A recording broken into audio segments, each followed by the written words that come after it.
नमस्कार दोस्तों, स्वागत है आपका टेक्निकल अस्त्र में और मैं हूं किशन चंद। दोस्तों, इस वीडियो में हम आपके लिए लेकर आते हैं स्पेस, डिफेंस और इंटरनेशनल खबर से जुड़ी हुई जानकारी को। तो चलिए देख लेते हैं। दोस्तों, यहाँ पे अगर सबसे पहले डिफेंस अपडेट की बात करते हैं तो बीएसएफ को लेकर आ रही है। दरअसल आपको बता दें कि बीएसएफ ने मिजोरम से भारत में घुसपैठ करने की कोशिश कर रहे 3 लोगों को पकड़ा है। साथ ही बीएसएफ के एक बयान में कहा गया है कि राष्ट्र विरोधी तत्वों द्वारा भारतीय क्षेत्र में हथियार और गोला बारूद की तस्करी करने का ये प्रयास था। बीएसएफ ने कहा कि उनके एक सोर्स ने घुसपैठ के बारे में जानकारी दी। उसी के अनुसार बीएसएफ ने ऑपरेशन शुरू किया।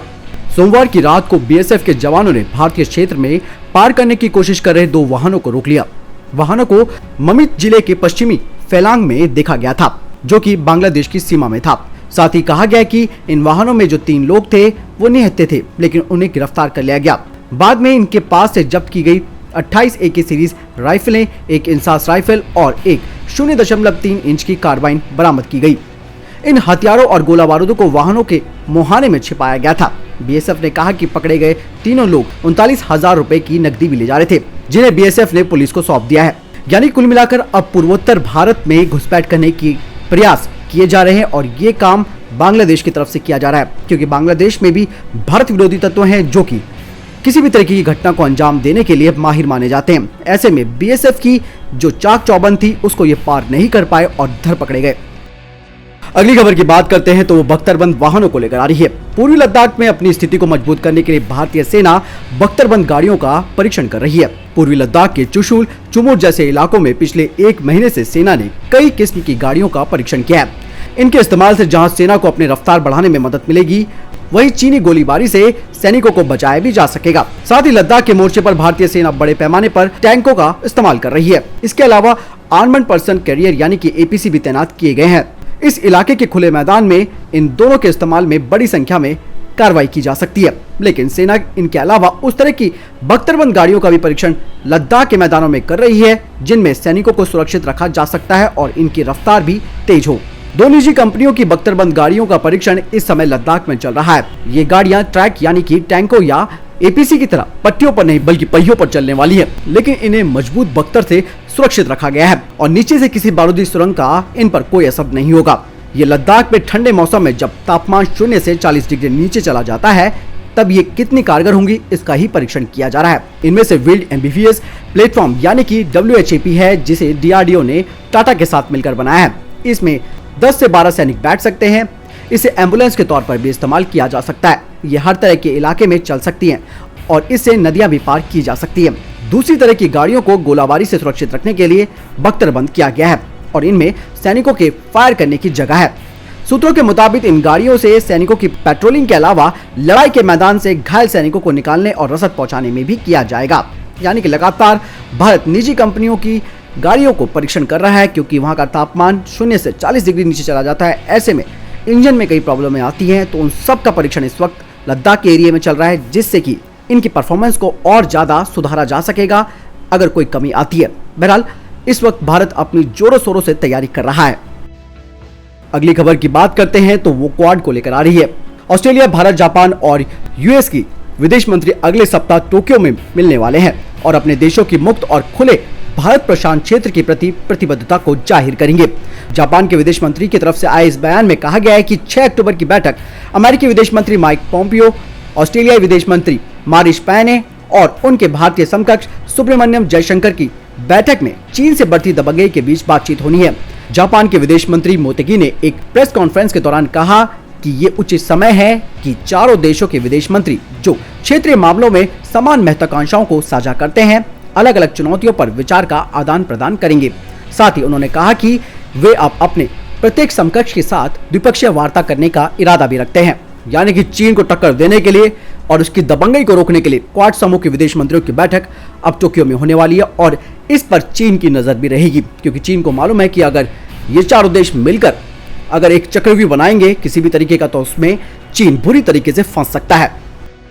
अगली खबर की बात करते हैं तो वो सेना को ही लेकर आ रही है और इस रिपोर्ट को सुनकर थोड़ा सा आपको झटका भी लग सकता है। दरअसल ऐसे वक्त में जब भारतीय सेना चीन के साथ सीमा पर संघर्ष कर रही है, तब सेना में आई एक इंटरनल रिपोर्ट ने कई सवाल खड़े कर दिए हैं। पिछले 6 साल में सरकारी ऑर्डिनेंस फैक्ट्री बोर्ड से जितने रुपए में खराब गोला बारूद खरीदा गया है, उतने में सेना की करीब 100 आर्टिलरी गन आ सकती थी। ये दावा सेना के अंतर्गत की गई रिपोर्ट में किया गया है, जिसे रक्षा मंत्रालय को दिया गया है। साल 2014 से 2020 के बीच जो खराब क्वालिटी की गोला बारूद खरीदा गया, उसकी कीमत करीबन 960 करोड़ रुपए तक पहुंचती है।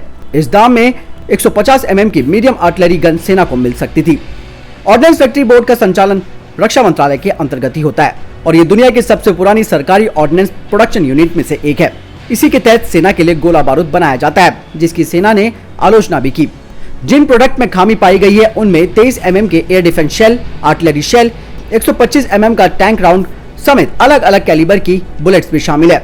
सेना की रिपोर्ट में दावा किया गया है कि इन खराब क्वालिटी के गोला बारूद से न सिर्फ पैसों का नुकसान हुआ है, बल्कि कई घटनाओं में मानवीय क्षति भी हुई है। इस रिपोर्ट में दावा किया गया है कि खराब क्वालिटी के प्रोडक्शन के कारण जो घटनाएं और मानवीय क्षति होती है वो औसतन एक हफ्ते में एक होती है। साथ ही इस रिपोर्ट में यह भी दावा किया गया है कि 2014 के बाद से खराब क्वालिटी के गोला बारूद के कारण 403 घटनाएं हुई हैं। हालांकि ये लगातार कम भी हो रही है, लेकिन बात तो चिंता की है। इन घटनाओं में करीबन 27 जवानों की मौत हो चुकी है, जबकि 160 के करीब जवान घायल हुए हैं। इस साल अभी तक 13 घटनाएं हो चुकी है, हालांकि किसी की मौत नहीं हुई।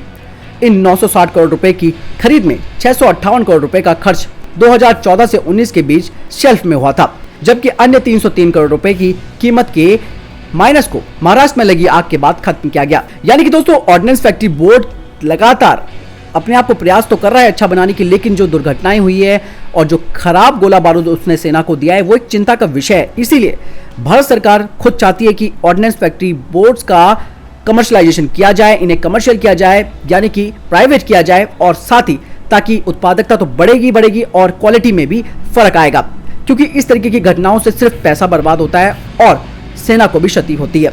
यही नहीं, जो रिपोर्ट में कहा गया है कि इतने में कम से कम 100 तोपें आ सकती थी, और ये बात बिल्कुल सही है, क्योंकि 960 करोड़ रुपए का जो खर्च है वो कम नहीं होता है।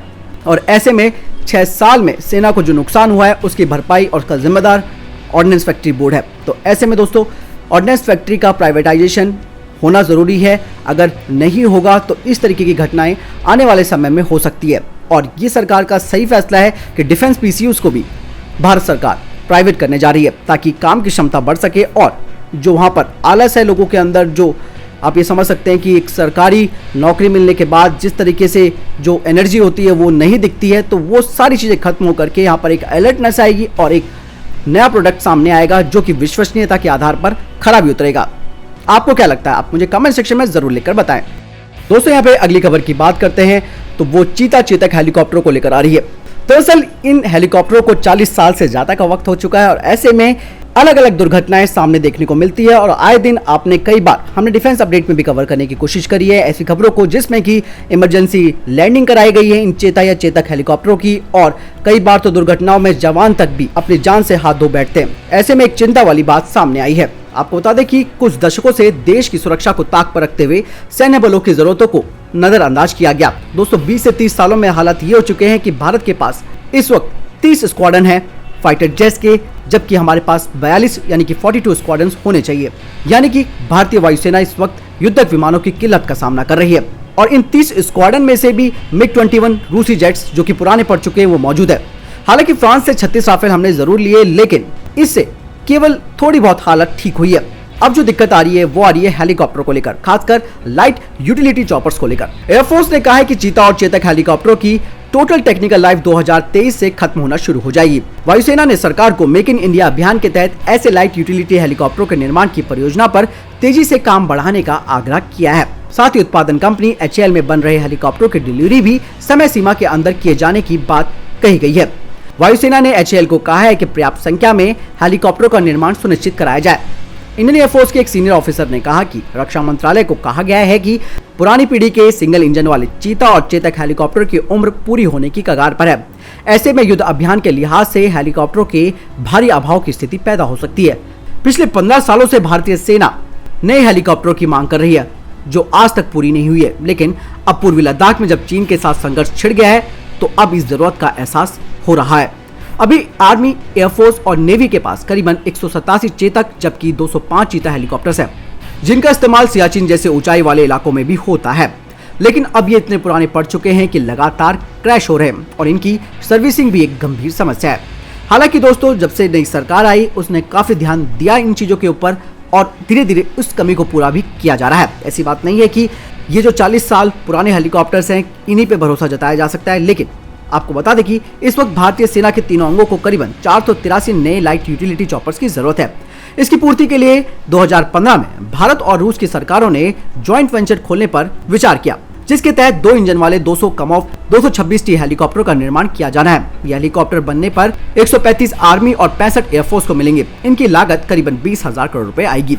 तो यानी कि यहाँ पर अब भारत सरकार को बहुत ज्यादा ध्यान देने की जरूरत है कि भारतीय सेना की और भारतीय वायुसेना की इन जरूरतों को जो कि लाइट यूटिलिटी हेलीकॉप्टर्स को लेकर है उन्हें पूरी किया जाए। हालांकि HAL, LUH, LCH पर काम कर रहा है और प्रोडक्शन को बस इनको बढ़ाने की थोड़ी सी इनको गति तेज करनी होगी ताकि धीरे धीरे इन कमियों को पूरा किया जा सके। दोस्तों यहाँ पे अगली खबर की बात करते हैं तो वो इजरायली और अमेरिकी ड्रोन्स को लेकर आ रही है। भारत जैसे कि आप सभी को मालूम है कि इस वक्त एक्शन मोड पर आ चुका है। चीन की हरकतों पर नजर रखने के लिए भारत अब अमेरिका से 30 MQ-9B गार्डियन ड्रोन खरीदेगा। इससे LAC पर चीन की हर हरकत को समय रहते भापा जा सकता है। जल्द ही इन ड्रोनों से जुड़े खरीद प्रस्ताव को रक्षा मंत्री राजनाथ सिंह की अगुवाई वाली रक्षा अधिग्रहण परिषद मंजूर कर सकती है। इसके अलावा भारत अपने मौजूदा इजरायली हेरॉन बेड़ों को भी सैटेलाइट कम्युनिकेशन डिवाइस के जरिए मजबूत कर रहा है। वेपन सिस्टम से लेकर मिसाइल टेक्नोलॉजी तक भारत में ही डेवलप करने की प्राथमिकता भी दी जा रही है, लेकिन जरूरी हथियार विदेशों से खरीदा जा सकता है। आपको बता दें कि MQ-9 रीपर ड्रोन करीबन 22,000 करोड़ रुपए की लागत से ये डील होगी और ये डील 2 हिस्सों में होगी। पहले 6 reaper medium altitude long endurance drone खरीदे जाएंगे, जिनकी डिलीवरी अगले कुछ महीनों में होने वाली है और बाकी के 24 ड्रोन अगले 3 साल में डिलीवर हो जाएंगे। भारत इजराइल के साथ अपने संबंधों को मजबूत कर रहा है। इसके लिए इजराइल से हेरॉन ड्रोन और स्पाइक एंटी टैंक गाइडेड मिसाइलें भी खरीदी जाएंगी। सरकार के द्वारा दी गई आपातकालीन वित्तीय शक्तियों के तहत इन्हें खरीदा जाएगा। भारतीय थल सेना, नौसेना और वायुसेना में पहले से ही मानव रहित हेरॉन ड्रोन यानी कि हेरॉन UAV हैं और भारतीय सैनिक लद्दाख सेक्टर में इसका इस्तेमाल भी कर रहे हैं। हेरॉन ड्रोन लगातार 2 दिनों से अधिक समय तक उड़ान भरने और 10,000 मीटर की ऊंचाई से सर्विलांसिंग करने में सक्षम है। भारतीय सेनाएं UAV के आर्म्ड वर्जन को हासिल करने की तैयारी में है। दोस्तों यहाँ पे अगली खबर की बात करते हैं तो वो चीन की उस बात को लेकर सामने आई है जिस बात को लेकर उसने लद्दाख में टेंशन क्रिएट की है। हालांकि पूरा मामला क्या है ये जानना आपके लिए बेहद जरूरी है। एक तरफ जहां चीन भारत के साथ बातचीत कर रहा है तो वहीं वास्तविक नियंत्रण रेखा पर हजारों की तादाद में सैनिक और मिसाइल तैनात कर रहा है। चीन ने कहा है कि वह लद्दाख को केंद्र शासित प्रदेश बनाए जाने की मान्यता नहीं देता है।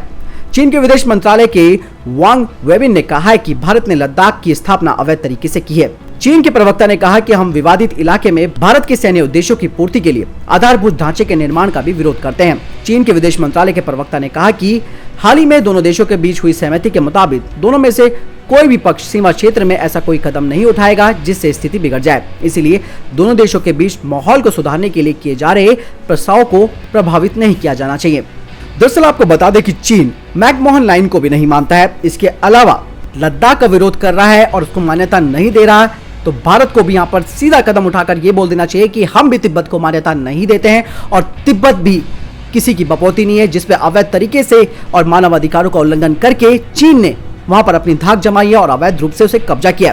क्योंकि दोस्तों भारत और चीन की सीमाएं तो कभी लगती ही नहीं थी, क्योंकि तिब्बत जैसा क्षेत्र बीच में जो स्वायत्त क्षेत्र था वो बीच में आता था, लेकिन चीन ने अवैध तरीके से यहाँ पे घुसपैठ की और तिब्बत को अपने में मिला लिया। और ये गलती आप सबको मालूम है किसकी वजह से हुई, लेकिन फिर भी अगर आज चीन लद्दाख को मान्यता नहीं दे रहा तो भारत को भी तिब्बत का मुद्दा UN में उठाना चाहिए और कह देना चाहिए कि अवैध तरीके से इसने यहाँ पर घुसपैठ की है और यहाँ के लोगों को प्रताड़ित किया है। आपको क्या लगता है दोस्तों? आप कमेंट सेक्शन में मुझे जरूर लिखकर बताएं। अगली खबर की बात करते हैं तो चोर चोर मौसेरे भाई को लेकर आ रही है। दरअसल नेपाल अब हरकतों से बाज नहीं आ रहा है और उसने अब पहली बार, आप विश्वास नहीं करोगे, कि काला पानी में बैरक बना ली है, वो भी सैनिकों की। नेपाल ने उत्तराखंड के काला पानी के नजदीक अपनी सीमा में सैनिकों की तैनात की और अस्थायी क्वार्टर और बैरक बनाना शुरू कर दिया है। नेपाल उत्तराखंड के काला पानी, लिपोलेक और लिम्पुयाधारा इलाकों पे अपना दावा करता है और उसने मैप में भी ये शो किया, लेकिन दोस्तों हकीकत ये है कि ये इलाके भारत के पास हैं और भारत के ही हैं और साथ ही भारतीय सेना भी वहां पर मौजूद है। दरअसल ये बैरक काला पानी से 13 किलोमीटर दूर चंगरू में बनाए जा रहे हैं। नेपाल के गृह मंत्री राम बहादुर थापा ने कहा कि चंगरू में बैरक और क्वार्टर की आधारशिला रखी गई है। इन बैरकों में नेपाल की सशस्त्र पुलिस फोर्स के जवान रहेंगे और कानून लागू कराने के साथ साथ वे सेना की भूमिका भी अदा करेंगे। साथ ही ये भी बताया गया है कि अब नेपाल युवाओं को भर्ती कर रहा है आर्म पुलिस फोर्स में, ताकि आर्म पुलिस फोर्स का विस्तार किया जाए और भारत के साथ लगती सीमाओं के बीच अपने सैनिकों की संख्या बढ़ाई जाए। जो लोग भारत से नेपाल जाते थे और नेपाल से भारत आते थे उन्हें किसी भी तरीके की कोई प्रॉब्लम नहीं होती थी, लेकिन नेपाल ने अब जो भारत से नेपाल लोग जाते हैं उनको वहां जाने से रोक रहा है। अब भारत ने भी यही फैसला उठाया है कि जिस तरीके से उनकी आर्म फोर्स हमारे नागरिकों को अपनी जमीन पर आने से रोक रही है, इसलिए हम भी अपनी सीमा पर नेपाली लोगों को एंटर नहीं होने देंगे। जाहिर है इस तरीके के कदमों से भारत नेपाल के द्विपक्षीय तनाव और बढ़ेंगे और ये नेपाल को सबक सिखाने का एक अच्छा तरीका और है कि जितना भी हम लोग इनके यहाँ रसद खाने पीने की सामग्री भेजते हैं वो सब बंद कर दी जाए, फिर देखिए क्या हाल होता है इस नेपाल का। अगली खबर यहाँ पर चीन को लेकर आ रही है। दरअसल चीन ने तिब्बत के पठार पे अपने जासूसी करने वाले खास अनमैन्ड हेलीकॉप्टर को उड़ाया है। बताया जा रहा है कि चीन की खुद की तकनीक से निर्मित इस हेलीकॉप्टर की ऊंचाई वाले क्षेत्रों में ये पहली उड़ान थी। चीन की मीडिया के अनुसार इस हेलीकॉप्टर को भारत से सटी सीमा पर तैनात किया जाएगा। बॉर्डर वाले इलाके में इस हेलीकॉप्टर के जरिए सैन्य सामग्री की सप्लाई और जासूसी की गतिविधियों को अंजाम दिया जा सकता है। ग्लोबल टाइम के अनुसार AR-500C नाम का यह अनमैन्ड हेलीकॉप्टर अपनी पहली पठारी उड़ान पूरा कर चुका है। इस हेलीकॉप्टर को चीन की agency aviation industry corporation of China ने बनाया है। यह हेलीकॉप्टर ढो लेने, रेकी करने के अलावा कम्युनिकेशन, इलेक्ट्रॉनिक वॉरफेयर, परमाणु विकिरण का पता लगाने और ऊंचाई वाले क्षेत्रों में जंगी गतिविधियों को अंजाम दे सकता है। इस हेलीकॉप्टर को भारत से लगी सीमा पर तैनात किए जाने की पूरी योजना चीन की बन चुकी है। ये फिक्स विंग ड्रोन के विपरीत लचीला है, इसीलिए इसे उड़ान भरने के लिए छोटी सी जगह की जरूरत होती है। आज का क्वेश्चन ऑफ द डे है, आप जरूर कमेंट सेक्शन में हमें लिखकर बताएं। दोस्तों यदि आपका वीडियो संबंधित कोई सवाल या फिर जवाब है तो जरूर कमेंट बॉक्स पर लिख के हमें बताएं और दोस्तों वीडियो को लाइक और डिसलाइक करना ना भूलें, साथ ही इस चैनल को सब्सक्राइब भी जरूर करें। धन्यवाद दोस्तों अपना कीमती वक्त हमें देने के लिए।